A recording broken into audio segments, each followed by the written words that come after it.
देवाधीनं जगत सर्वम मंत्राधीनं च देवता मंत्राधीनं ते ब्रह्मणानां ते ब्राह्मण देवता। अच्छा, यानी अगर मैं मंगली हूँ तो लड़की भी मंगली चाहिए।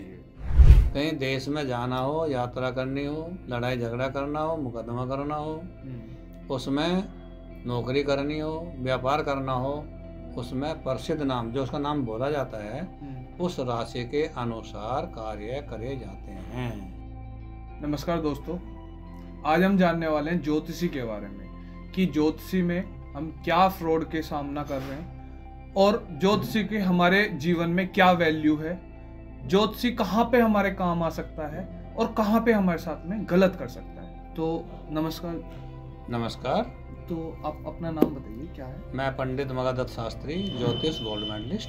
जी, तो अपना पहले मुझे इतिहास जो बोलते हैं हिस्ट्री बताइए कि इस फील्ड में कैसे आना हुआ। मेरा बचपन से जी इस क्षेत्र में बहुत रुचि थी। हाँ जी। तो मैं संपूर्णानंद संस्कृत महाविद्यालय हाँ जी वाराणसी में पढ़ा। जी। वहाँ से मैंने शास्त्री की शिक्षा ली जी। और फिर मैं ज्योतिष के क्षेत्र में कार्यरत हुआ। तो मुझे बताइए कि ज्योतिषी का मतलब क्या है वर्ड? ज्योति जमा ईश। जी। जो परमात्मा की रोशनी प्रकाश है उसका नाम ज्योतिष है। हाँ जी। ज्योतिष वेद का नेत्र है, बिना नेत्र के कोई भी नहीं देख सकता। अच्छा। ज्योतिष नाम वेदासम चक्षु, ज्योतिष वेद का नेत्र है। जी। दृष्टि में जो दिखाई देता है वो नेत्र से ही दिखाई देता है। जी। इसलिए वेदों का नेत्र ज्योतिष है। तो आज के टाइम पे लोगों ने धंधा बना दिया अपना, तो उसका क्या कारण है और वो किस तरह से लोगों को पागल बना रहे हैं इस फील्ड में? लोग दूसरों को भ्रमित करते हैं, शनि, राहु, काल, सर्प इत्यादि से भयभीत कर करके, डरा करके धन कमाते हैं। जी। लेकिन ज्योतिष में बहुत गहराई है। ज्योतिष हर चीज़ के मुहूर्त से शुरू होती है। जी। हमारे जीवन में प्रातः उठते ही ब्रह्म मुहूर्त होता है। जी। जिसने ब्रह्म मुहूर्त नहीं देखा वो ब्रह्म को क्या देखेगा? जी। सर्वप्रथम तो ब्रह्म मुहूर्त है, जो उसमें उठते ही नहीं है, संध्या नहीं करते, कुछ नहीं करते। ऐसे लोग भ्रमित करते हैं, डराते रहते हैं, शनि, राहु, केतु, काल, सर्प इत्यादि बहाने मना करके, और कुछ नहीं करते। उनको गणित का पता नहीं होता, ज्योतिष विद्यालय पढ़ते नहीं हैं। जी। आजकल अपने नाम के आगे ज्योतिषाचार्य लगा रहे हैं। बहुत स्थिति, भयानक स्थिति ज्योतिष में होती जा रही है। जी। तो मैं एक जगह गया था, एक मंदिर में गया था, तो वहाँ पे वो फोन से पत्री जो हमारी पत्रिका होती है उसे देख के वो बता रहे थे। इसके ऊपर क्या कहना चाहेंगे? पहले हमारे सब ज्योतिषी जी पंचांग के द्वारा ज्योतिष करते थे। जी। पंचांग का मतलब है 5 अंग। जी। तिथि, वार, नक्षत्र, योग और करण हाँ जी के द्वारा पंचांग बनता है। बिना पंचांग के ज्योतिष नहीं होती। जी। लेकिन आज उन ज्योतिषों के लिए भी सॉफ्टवेयर आ गए हैं। लेकिन सॉफ्टवेयर गणित कर सकता है, लेकिन फलित नहीं कर सकता। जी। फलित वही ज्योतिषी कर सकता है जो नियमित गायत्री जपता हो, अपने इष्ट का जप करता हो, संध्या करता हो, उसी की वाणी सत्य होती है। क्योंकि कहा भी है जी। ये जो सृष्टि है वो सब देवताओं के बस में है। हाँ जी। लेकिन देवता मंत्र के बस में है। देवाधीनम जगत सर्वम मंत्राधीनम च देवता मंत्राधीनम ते ब्रह्मणानां ते ब्राह्मण देवता। ब्राह्मण को इसलिए पूजनीय माना गया था कि वह भगवान का, परमात्मा का भजन करता था और वो उसके मंत्र याद रखता था। तो मंत्र के वशीभूत होकर देवता आते हैं। तो देवता मंत्र के वश में है जी। मंत्र ब्राह्मण के वश में है, इसलिए ब्राह्मण को पूजनीय माना गया। तो ये विशेष चीज़ें हैं। लोग आज ज्योतिष में इष्ट काल तक निकालना भूल गए हैं, जो ज्योतिष की प्रथम सीढ़ी है। जी। बिल्कुल ज्योतिष की प्रथम सीढ़ी है। 27 नक्षत्र हैं जी। उन्हीं के द्वारा, जैसे लोग भजन करते हैं माला लेकर के, तो 27 नक्षत्र के अनुसार ही माला की गणना होती है। 27 नक्षत्र हैं, हर नक्षत्र के 4 चरण हैं जी। इसलिए 108 की संख्या बन जाती है। इसलिए 2 माला यूज होती है, एक बड़ी माला होती है। अगर कोई इस चीज को समझते तो एक छोटी माला भी 27 रुद्राक्ष की वो लेता है। उसे सुमरनी कहते हैं जी। पूर्ण माला 108 की होती है, नहीं तो करमाला भी होती है। करमाला 10 पे हो जाती है। अच्छा। और नहीं तो 27 पे तो चौथाई बैठती है। 27 नक्षत्र का प्रतीक मानते हुए जी। 27 दानों के रुद्राक्ष की माला से भी जप किया जा सकता है, क्योंकि 27 ही नक्षत्र है।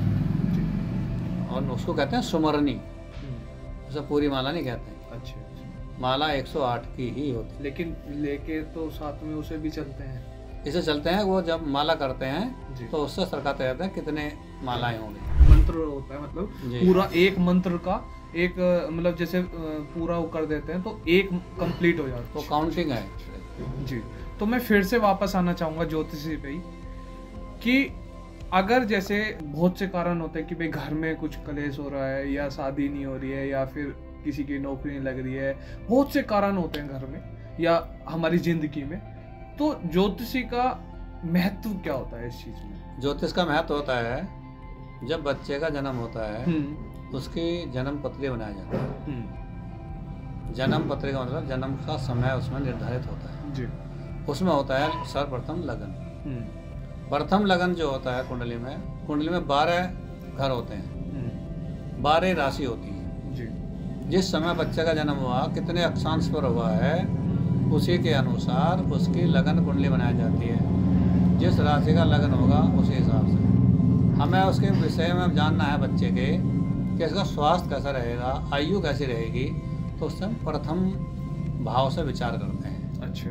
कि उस ग्रह के प्रथम भाव का जो स्वामी है वो किस स्थिति में है। जी। यदि वह नीच ग्रह हो जाता है, अच्छा, नीचे वाला। हाँ, अच्छा। हर ग्रह नीच और उच्च होता है। अच्छा। तो उसके जो बात वो होगा, समय आएगा जब वो नीच कर्म करने लगता है। उच्च का होगा तो वो उच्च पद पर जाता है, उसके विचार उच्च कोटि के होते हैं। जी। किसी के बारे में हमें धन भाव में देखना है, कुटुंब के भाव में देखना है, वाणी के भाव में देखना है, तो उससे अगला जो भाव होता है उसे द्वितीय भाव कहते हैं। अच्छा। वहाँ से हम उसके परिवार का, खानदान का विचार करते हैं, उसकी वाणी कैसे होगी, धन कैसा होगा। तृतीय भाव से हम उसी कुंडली में भाई बहन का विचार करते हैं, यश सम्मान का वो करते हैं कि पराक्रम कितना होगा, मतलब अपना व्यवहार कैसा होगा, पराक्रम कैसा होगा, हिम्मत कितनी होगी उसके अंदर, साहस, निडरता। एक बहुत अच्छे घर का होता है लेकिन वो बहुत वीक होता है, डरपोक होता है। एक कमजोर, जिसे हिम्मत बोलते हैं। तो तृतीय स्थान जो है पराक्रम का क्षेत्र बढ़ाता है जी। यह सम्मान, समाज में यह सम्मान प्राप्त करता है। वो छोटे बहन भाइयों का भी है जी। कुछ लोग प्रश्न करते हैं जी हमारा लड़की हुई है जी, इसके बाद क्या बच्चा होगा, तो वो उस बच्चे के तृतीय भाव से देखा जाएगा कि इसके बाद क्या सुख मिलेगा इसको, भाई का सुख मिलने वाला है या बहन का सुख मिलने वाला है, या उससे बड़ा पूछता है कोई इससे पहला क्या है जी, तो उससे हमें 11वां भाव देखना पड़ता है। तो जगह हमें किसी ग्रह क्लेश देखना है जी, तो चतुर्थ भाव देखना पड़ेगा। चतुर्थ भाव घर का है, चतुर्थ भाव हमारा भूमि का है, चतुर्थ भाव जल का भी है, नदियों का भी है। चतुर्थ भाव में हमें सबको सोचना पड़ता है कि यहाँ घर का सुख, इस बच्चे को मकान मिलेगा नहीं बनेगा, इसको प्रॉपर्टी बनी बनाई मिलेगी या यह स्वयं निर्माण कराएगा, उसमें रहेगा या नहीं रह पाएगा, उसको मकान बना लेकर रहना चाहिए या स्वयं नींव से बनाना चाहिए। कुछ कुंडली में ऐसे योग भी होते हैं कि यदि वो नींव से बना कर मकान में रहना चाहेगा तो रह नहीं पाएगा। बहुत से होते हैं कि घर पूरा बना दे लेकिन रह नहीं पाते हैं, तो वो कुंडली चतुर्थ भाव बताता है। अब वो उसमें ग्रह कलेश होंगे, सुख समृद्धि होगी या नहीं होगी, वो चतुर्थ भाव बताएगा। उसके बाद लग्जरियाँ सुख होंगी, बड़े बड़े वाहन होंगे या नहीं होंगे, उसका सुख मिलेगा या नहीं मिलेगा, वो सब चीज़ें चतुर्थ भाव से देखा जाता है। चतुर्थ भाव के कारक ग्रह से देखा जाता है, वहाँ का कारक देखना पड़ता है कि वहाँ चतुर्थ भाव का उसमें क्या राशि पड़ी है, उस राशि का स्वामी कहाँ बैठा है, और ज्योतिष समुद्र है फिर उसको देखना पड़ता है तो नवांश में कहाँ गया है, वहाँ जाकर पता चलेगा क्या सुख देगा। तो अलग अलग भाव हैं। आपने ग्रह कलेश के बारे में पूछा है, तो ग्रह कलेश में जो है वहाँ पर चतुर्थ भाव में पापी ग्रह बैठ जाएं, पापो भौम शनि केतु, पापी मंगल होता है, शनि होता है, केतु। जी। और क्रूरो राहु रविस्तता, या क्रूर ग्रह बैठ जाएं। क्रूर ग्रह होते हैं सूर्य और राहु। जब ये ग्रह चतुर्थ भाव में बैठ जाते हैं तो वहां जा करके ग्रह में कलेश मिलता है। तो जैसे मतलब मेरी कुंडली आपने चेक करी, तो अगर मेरे घर में कोई जैसे बहन भाई है, मैं नहीं करता कलेश, वो करते हैं ऐसा, तो उसमें आपको कैसे पता लगेगा कि भाई इसके घर में कलेश हो रहा है? ऐसे कैसे पता लगेगा? चतुर्थ से तृतीय भाव चेक करना पड़ेगा। अच्छा। उसमें ज्योतिष काम करते हैं भावात भावम। अच्छा। उसे हमारी भाषा में बोलते हैं भावात भावम। जी। भाव से भाव। जी। तृतीय भाव वहां से निकालना पड़ेगा। अच्छा। तृतीय कि क्या स्थिति बनी है, जी। कौन क्लेश करता होगा। अच्छा, उसमें पता चल जाता है। उसमें पता चल जाता है कि कौन क्लेश करेगा। अच्छा। उससे पता चल जाएगा छोटा क्लेश करेगा या बड़ा क्लेश करेगा। अच्छा। अच्छा। ये भी ज्ञान हो जाता है। अच्छा, तो मतलब इनका फिर उद्धार क्या है? मतलब इनको अगर हम सही करना चाहें, उनका उपाय है जी। फिर जो है हमारे ऋषियों ने उनके बारे में लिखा है कि जब ग्रह ऐसा हो, क्रूर ग्रह हो, तो उसको शांत कैसे किया जाए। चतुर्थ भाव जल का है, उसकी जो प्रिय वस्तु हैं जी। वो जल में प्रवाह करते हैं। अच्छा। तो उसका जो दुष्प्रभाव है वो शांत हो जाता है। जी। किसी ग्रह को जो है शांत किया जाता है, किसी को बढ़ाया जाता है। उसका जो अशुभ ग्रह है उसका दान किया जाता है, शुभ ग्रह के लिए रत्न पहना जाता है। जी। जैसे लग्नेश हमेशा शुभ ग्रह माना जाता है। अच्छा। जो शरीर का मालिक है, शरीर है, शरीर साधनम सर्व साधनम। जो शरीर होगा जी। तभी तो आदमी कुछ करेगा, शरीर नहीं होगा तो कुछ नहीं होगा। तो शरीर के मजबूत करने के लिए उसको रत्न बनाया जाता है, उसके ग्रह को मजबूत किया जाता है। बाकी कोई मार केस लगाओ, मृत्यु का भय है, रोग का भय है, उस ग्रह को शांत करने के लिए मंत्र और यंत्र प्रयोग किए जाते हैं। यानी कि आयु वृद्धि करनी है तो महामृत्युंजय करना पड़ता है। अच्छा। किसी की नौकरी नहीं लग रही है जी। तो उसके कुंडली के 10वें भाव को और 9वें भाव को मजबूत करना पड़ता है। 9वां भाव व्यक्ति का धर्म का क्षेत्र है और भाग्य का भाव है। जी। जब भाग्य साथ नहीं देता कुछ नहीं होता। सकल पदार्थ है जग माही और बिना भाग्य नर पावत नाही। जी। तो वो भाग्य से, यदि भाग्य कमजोर हो जाता है तो उसको उभारने के लिए धर्म की सहायता लेनी पड़ती है, यानी कि भक्ति, और उसका भाग्य, इसका रत्न पहन करके उस भाग्य को बढ़ाया जाता है। तो हमारी चर्चा चल रही थी भाग्य के विषय पे। जब भाग्य कमजोर होता है जी। तो उसके हम रत्न बनाते हैं या मंत्र का जप करना, जीवों की सेवा करना, उससे बहुत अच्छा लाभ प्राप्त होता है। अच्छा, मुझे ये बताइए, जैसे मैंने तो नहीं पहनी हुई लेकिन आपने पहनी हुई है, तो बहुत सी जगह ऐसा इनके साथ में ये मतलब ये दिखा देते कि आप पे सूट कर रही है या मेरे पे सूट कर रही है, इन पे सूट नहीं कर रही, तो वो क्या कैसे बता देते हैं? वो क्या कारण है उन्हें बताने का? उनके पास वो केमिकल होता है। अच्छा। वो हाथ में केमिकल लगाए रखते हैं। हाँ हाँ। और पानी डालते रहते हैं जी। रत्न के ऊपर जी। फिर वो एक रत्न को लाल कर देते हैं पानी को। वो केमिकल होता है, जो उस केमिकल को ऐसे रगड़ देंगे तभी लाल होगा, नहीं तो नहीं होगा। अच्छा। लेकिन तो यानी वो अनसूट दिखा देता है कि ये अनसूट, केवल बेवकूफ बनाने के लिए हाँ जी, और रत्न बेचने के लिए, व्यापार चलाने के लिए, दुकानदारी करने के लिए वो लोग करते हैं। अच्छा लेकिन रत्न की परीक्षाएं होती हैं जी, जैसे कि जिस रत्न में गड्ढा होगा हाँ जी, वो गड्ढे में गिरा देगा। अच्छा जिस रत्न में दरार होंगी वो परिवार में दरार डाल देगा। जी, रत्न जितना पारदर्शी होता, साफ होता है, उतना अच्छा फल देता है। अच्छा केवल 2 रत्न ऐसे हैं जो पारदर्शी नहीं होते, जी, जैसे मूंगा और मोती। वो दोनों समुद्र में निकलते हैं, इसलिए वो पारदर्शी नहीं होते। बाकी सब रत्न खान से निकलते हैं, सभी पारदर्शिता रखते हैं। तो जितना पारदर्शिता होता है, साफ होता है, वो उतना अच्छा। अच्छा मुझे बताइए कि जैसे किसी की कुंडली का नाम कुछ और है, किसी की कुंडली का क्या नाम कुछ और है, तो उसकी कुंडली के हिसाब, जैसे मेरी कन्या राशि है, राशि अलग अलग है जैसे, तो मुझे बताइए कि जैसे सब राशियों के बारे में कि कौन सी राशि के लिए कौन सा पत्थर होता है? वही बताऊंगा। दूसरी बात ये बताऊंगा आपको जी। कि जन्म राशि की प्रधानता कुछ जगह होती है, कुछ जगह प्रसिद्ध राशि की होती जी। है। सब लोगों को जन्म राशि अपनी ज्ञात नहीं होती। जी जी। तो उसके लिए प्रसिद्ध राशि रहती है। प्रसिद्ध राशि का मतलब? जो बोलते नाम से। अच्छा अच्छा। आपका कोई भी नाम है, हाँ जी। तो उसकी जो राशि है उसे कहते हैं प्रसिद्ध राशि। जी।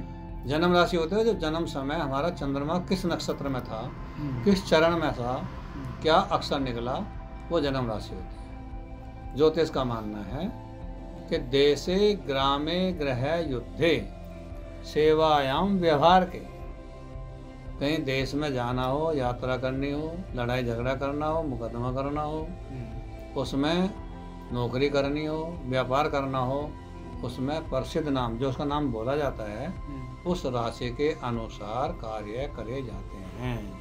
अच्छा, मतलब अगर किसी की जन्म की डेट नहीं पता है तो फिर राशि के हिसाब से, उसका नाम के हिसाब से, उसके नाम से हिसाब से जो राशि बनती है, हाँ जी, उसी से पता चलता है। उसी से व्यापार भी करना चाहिए, नौकरी करनी चाहिए। लेकिन कुर्यात षोडश कर्माणि जन्म राशि चिंतित, जो गर्भाधान से लेकर के 16 संस्कार हमारे जीवन में आते हैं जी, वो सब जन्म राशि की प्रधानता से देखे जाते हैं। इसी प्रकार जैसे रत्न का चर्चा आपने करी, तो प्रसिद्ध राशि के अनुसार रत्न सबको लाभ नहीं देते। अच्छा। उसके लिए हमें देखना पड़ता है कि उसका चंद्रमा कैसा है। अच्छा। चंद्र बल देखना पड़ता है उसके लिए जी, कि चंद्रमा की स्थिति कहाँ जा रही है, दिन अशुभ ना हो जाए, नुकसान ना दे जाए। फिर उसकी काल होता है, उसकी होरा होती है जी। जिस ग्रह का हम रत्न पहना रहे हैं जी, मान लिया आपकी कन्या राशि है, तो कन्या राशि पर पन्ना रत्न लगता है। हाँ जी। 2 राशियों पर लगता है। बुध की 2 राशियां हैं जी, मिथुन और कन्या। बुध है कन्या मिथुन योग, बुध 2 राशि का स्वामी है, तो उनको पन्ना बनाया जाता है। इसी तरह से मेष राशि का जो स्वामी है वो मंगल है, मंगल का रत्न मूंगा है जी, उनको मूंगा धारण करना पड़ता है जी, और मूंगा भी अनामिका उंगली में धारण किया जाता है जी। उसके बाद आपके आती है वृष राशि। वृष राशि का स्वामी शुक्र है, शुक्र के लिए हीरा रत्न धारण करना चाहिए, लेकिन सब लोगों के पास हीरे का पहनने की सामर्थ्य नहीं होती है जी, तब उसके लिए ओपल रत्न बनाते हैं जी, उसका सब्स्टिट्यूट पाते हैं, तो उससे बहुत लाभ होते हैं। अच्छा। तीसरी राशि मिथुन आई, मिथुन भी बुध की राशि है, तो उसके लिए पन्ना रत्न ही काम करता है। कर्क राशि है, उसका स्वामी चंद्रमा है, कर्कशाधिपति चंद्रमा, तो चंद्र के लिए मोती।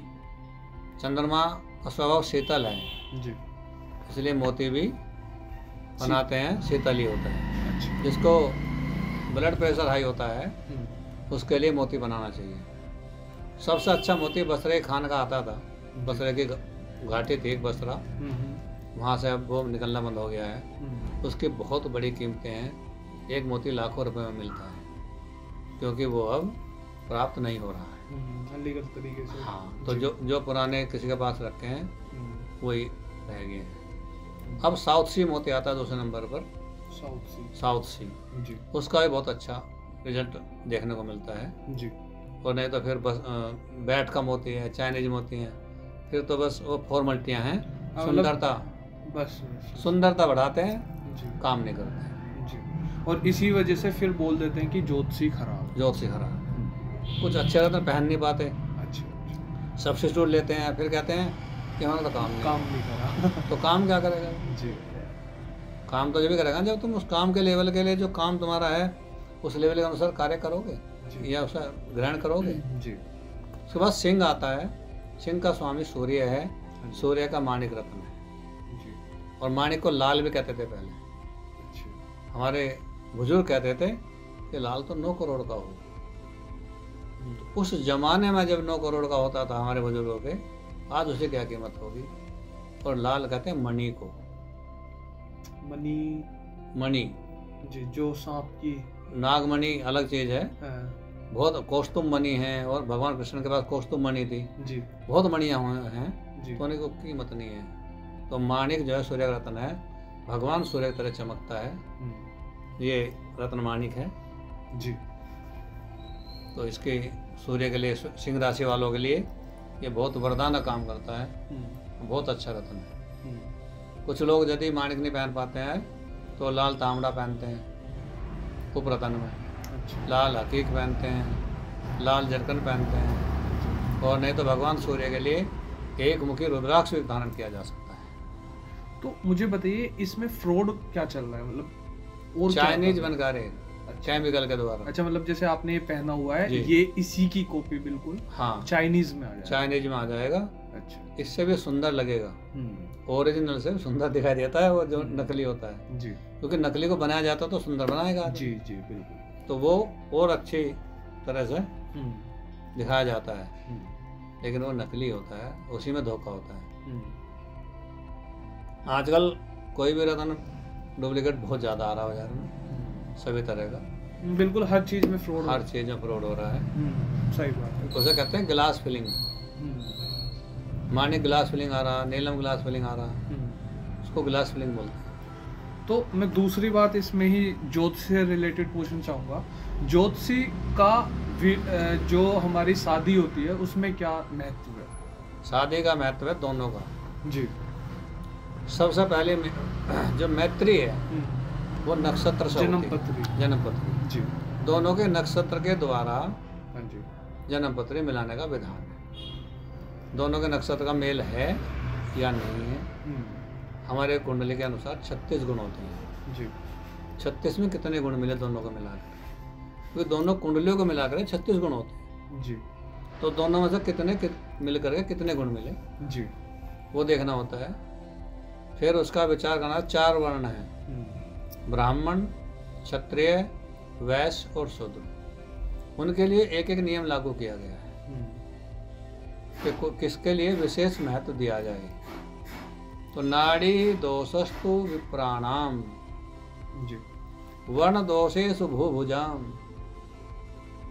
गण दोषेषु वैश्येषु, योनि दोषु च पादजाम।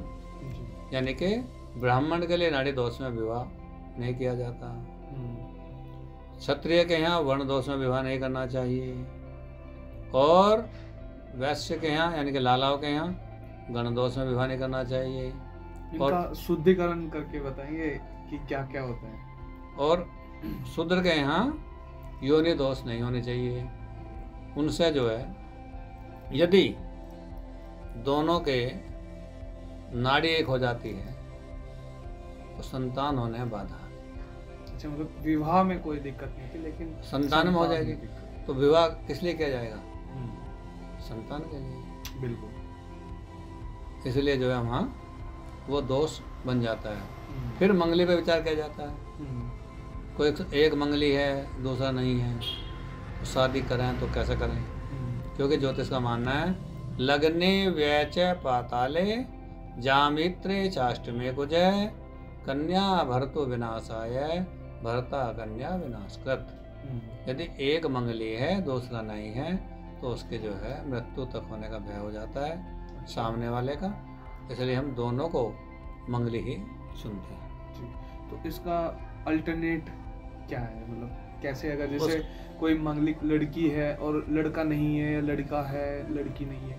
लड़की के लिए ऋषियों ने 4 वो लिखे हैं विधि। अर्क विवाह, पीपल विवाह, घट विवाह और शालिग्राम यानी कि भगवान विष्णु विवाह।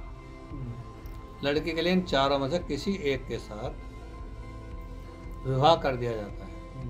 और विवाह भी वो नहीं कि अग्नि के फेरे होते हैं, उसका अलग विधान है। अच्छा। उसमें जो है कच्चे सूत के धागे से जो है सूत्र वेष्टित होता है कन्या और भगवान विष्णु से या घट से या पीपल से, तब उनकी विधि है। फिर कुछ विधि करके सूत्र बंधन के बाद उसको थोड़ी देर रोक दिया जाता है, सब हट जाते हैं वहाँ से।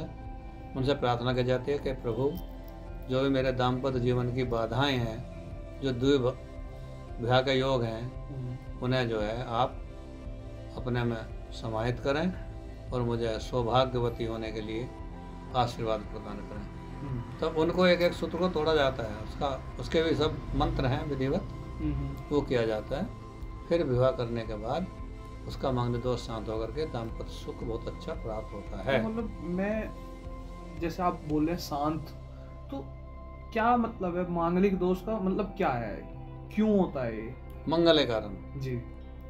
तो लगन में अभी मैंने ऐसे लोग बोला बात और पूछना चाहूंगा जी, तो इसका हमें नुकसान ही है या फिर फायदा भी है कुछ? इसलिए नुकसान है कि मंगल रक्त का कारक है। अच्छा। मंगल गर्म ग्रह है, और जब एक में गर्मी होगी दूसरे में नहीं होगी तो विचार नहीं बनेंगे, लड़ाई झगड़े होंगे तो विच्छेद होने का खतरा होता है। अच्छा। सप्तम भाव हमारे कुंडली में विवाह का है। तो लगन, अभी इसलिए होता लगने व्यय पाताले, लगन भाव में मंगल होगा तो मंगल की सीधी दृष्टि सप्तम भाव पर जाएगी, इसलिए वो सप्तम को देखेगा। सप्तम घर किसका है? कन्या के लिए पति का, पति के लिए पत्नी का, भार्या का, तो वो वहां को हानि करेगा।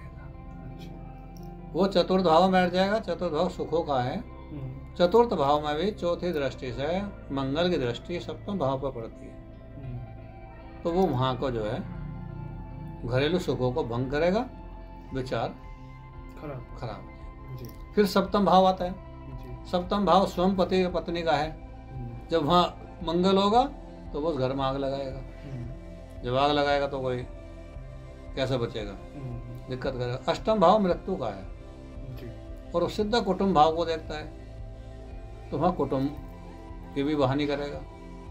और मृत्यु भाव में स्वयं चला गया तो अशुभ है। 12 भाव व्यय का है, खर्च का है, तो वहाँ बैठ करके अनैतिक खर्च कराता है।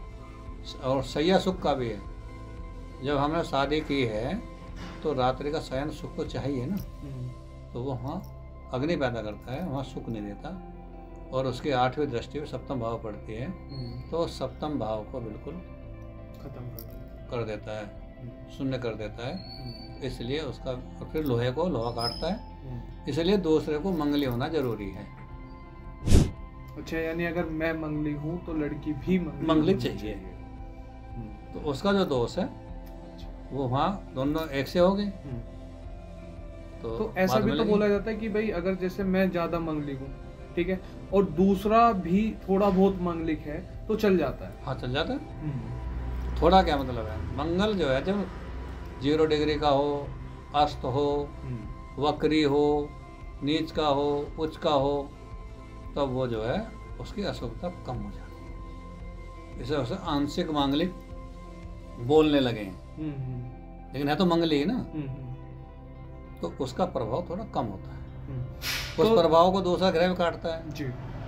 यदि आपकी कुंडली में लगन भाव में मान चलो मंगल बैठा है और लड़की की कुंडली में लगन में शनि बैठा हो जी, तो भी मंगल दोष समाप्त हो जाए, तब भी विवाह कर सकते हैं। वहाँ राहु बैठा हो तो भी कर सकते हैं। मंगल के साथ राहु बैठा हो तो भी कर सकते हैं। न मंगली मंगल राहु योगो, न मंगली केंद्र गते च राहु। यदि मंगल राहु का इकट्ठा हो जाए तो भी मंगली दोष शांत रहेगा। उसके निवारण सूत्र भी हैं। जब दोष है तो निवारण भी है, जब रोग है तो औषधि भी है। अच्छा, तो इसमें बताइए मुझे कि जब इतना महत्व है, मुझे लग रहा है मांगलिक का, तो इसमें फ्रॉड भी बहुत होते होंगे। बिल्कुल फ्रॉड होता है जी। तो किस तरीके से हम बच सकते हैं इस चीज़ से कि किसी को हमने बोल दिया कि भाई आप उच्चार कर दो इसका, और वो नहीं करता, क्योंकि आज के टाइम पे हर कोई अपना काम अच्छे से नहीं करता, तो उसमें भी ये चीज़ें होती होंगी। तो क्या हम किस चीज़ से पता लगा सकते हैं? एक तो हमें ये ध्यान रखना चाहिए कि जिस ब्राह्मण का हमें चुनाव करा है वो ब्राह्मण सही है या नहीं, क्योंकि पात्र देखना यजमान की ड्यूटी है जी। कोई आपके यहाँ 1 लीटर का डिब्बा लेकर आए कि इसमें दूध दे दो जी, तुम दूध वाले हो, दानी भी हो, देने वाले भी हो, तुम्हें 2 लीटर डाल लोगे तो कहाँ जाएगा? तुम्हें पता है शराब पीने वाले व्यक्ति तुम उसे दूध पिलाओगे जबरदस्ती कर वो फेंकेगा ही। इसलिए पात्र देखना यजमान की ड्यूटी है, और उसमें विशेष ध्यान का रखना होता है। जब ब्राह्मण संकल्प कर रहा हो, मान लो तुमने 1.25 लाख जप कराना किसी का, जी तो ब्राह्मण जब संकल्प कर रहा हो तो उसमें ध्यान रखो कि उन्हें 1.25 लाख जप के लिए बोला भी या नहीं बोला, वहाँ धोखा होता है। अच्छा, मतलब अगर उसने नहीं बोला हो, हाँ, जी उसने बोल दिया महामृत्युंजय यथाशक्ति करिष्ये, उन्होंने बोल दिया ना कि मैं जिन्हें जगते हूँ मैं कर लूँगा, तो आपके साथ धोखा हो गया। आज वो कहेगा मैं 1.25 लाख महामृत्युंजय का संकल्प तुमसे ले रहा हूँ, मैं ऐसा करूँगा, और फिर करने के बाद तो दिया भी जाता है। अच्छा, तुमने कराया है तो उसे लोगे तो ना, लेकिन हमारे यहाँ कोई देता ही नहीं, इस इलाके में कोई लेता ही नहीं, किसी को पता ही नहीं। मतलब लेना देना थोड़ा सा। आपने देखो कोई भी वस्तु कब खरीदी जाती है, मान लिया हमें तुम्हारे यहाँ से गुड़ लेना,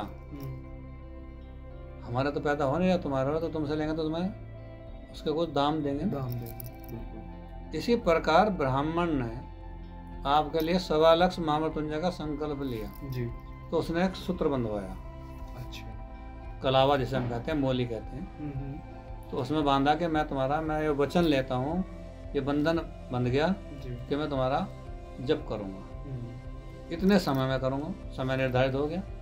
जप होने के बाद वो दशांश हवन करेगा, उसके बाद तुम्हें वो खोल करके तुम्हें देगा। अच्छा, यदि तुम्हारा संकल्प पूरा हुआ, अब इसका जो पूर्ण फल है, जो मैंने इतने दिनों में किया, जो जप तप किया, वो परमात्मा तुम्हारे खाते में जमा करे, और मैं उसके लिए तुम्हें समर्पण करता हूँ और आशीर्वाद देता हूँ। इसे कहते हैं शिरोदान। जो आपने करने के लिए दिया वो लोगे जब तो जाएगा वो। जैसे अगर नॉर्मल बातों में बताऊं तो बिल, जैसे हमने हाँ, कोई चीज खरीदी है तो उसका रिसिप्ट जी वो जरूर चाहिए। और वो जो है 70 का 80% ब्राह्मण देते ही नहीं, देते, क्योंकि पता ही नहीं है किसी हाँ, कुछ को पता नहीं है, जी, वो सोच रहा बहुत हो गया, जो हो गया क्या देना, तो वो उसको मिला ही नहीं, उसके अकाउंट में गया ही नहीं, सही, तो उसको फलीभूत नहीं होता। इसीलिए बोलते हैं कि भाई हमने तो इतने जाप करवा लिए, ये करा लिया, कुछ हुआ नहीं, करवा लिया, कुछ हुआ नहीं।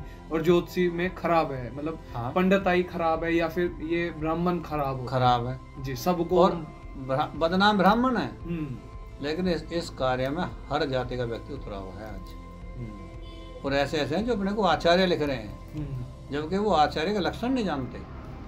यदि उनसे कोई पूछ ले आचार्य किम लक्षणम, तो उन्हें कुछ नहीं पता जी, वो कहेंगे क्या पूछ लिया। तो वो जो है समस्या ही आके पैदा होती है कि उनको लोगों को ज्ञान नहीं होता, और वो जो है बस पाखंड करच के बेवकूफ़ बना लेते हैं। तो मुझे बताइए एक बात, जैसे मतलब हम जो शादी करते हैं ज़्यादातर आज के टाइम पे रात के टाइम करते हैं शादी ज़्यादातर, तो क्या वो सही है या गलत है? देखिए, यदि हम शादी पर चर्चा करते हैं तो रात्रि काल के लिए शास्त्र में शादी का वर्णन नहीं मिलता। ये तो ये हुआ है कि हमारे यहाँ हमेशा दिन में ही शादी हुआ करती थी जी, लेकिन हमारे देश पर मुसलमानों ने कब्जा किया, हाँ, तो हमारी बहू बेटियों पर इनकी गलत दृष्टियाँ हमेशा रही। उस कारण से रात्रि में छुप छुप कर शादी करने लगे। आज वो प्रचलन हो गया। नहीं तो सबसे लास्ट जो मुहूर्त होता था जी, वो गोधूली लगन होता था जी, जब कोई लगन विवाह का नहीं मिलता था तो गोधूली लगन में विवाह किया जाता है। अब तुम पूछो गोधूली लगन कैसे कहते हैं? गोधूली लगन वह कहलाता है जब शाम के समय गऊ में चरकर आती थी जी, और धूल उड़ती थी, उसका नाम गोधूली है, क्योंकि गऊ में सब देवता वास करते हैं। उस समय जो मुहूर्त होता था वो दिन छिपे के आसपास का मुहूर्त होता है, सूर्यास्त की तरफ। उस गोधूली लगन में विवाह करते थे जी, लेकिन अभी प्रचलन हो गया है कि सब रात्रि में विवाह करने लगे। नहीं तो ऐसा महत्व नहीं है कि रात्रि में किया जाए। विवाह तो सब दिन का ही है। लेकिन उस टाइम पे हमने किसी कारणवश ये चलाना पड़ा, लेकिन आज बढ़ चढ़ के हम पैसा दिखाते हैं कि भाई रात के टाइम ही करने के लिए जी, तो वो प्रचलित हो गया ना। हाँ, लोगों को मन में आ गया बस जी, रात्रि में करना है जी, क्योंकि रात्रि में व्यसन करने में भी दोष नहीं आता। हाँ, सब देख पकड़ नहीं पाते। हाँ, दिन में सबकी नज़र में रहेगा, जी, कोई वो अपने शौक कर नहीं पाएगा। बिल्कुल। तो इसलिए बच्चे खुद जिद करते हैं कि रात्रि में करेंगे। जी जी।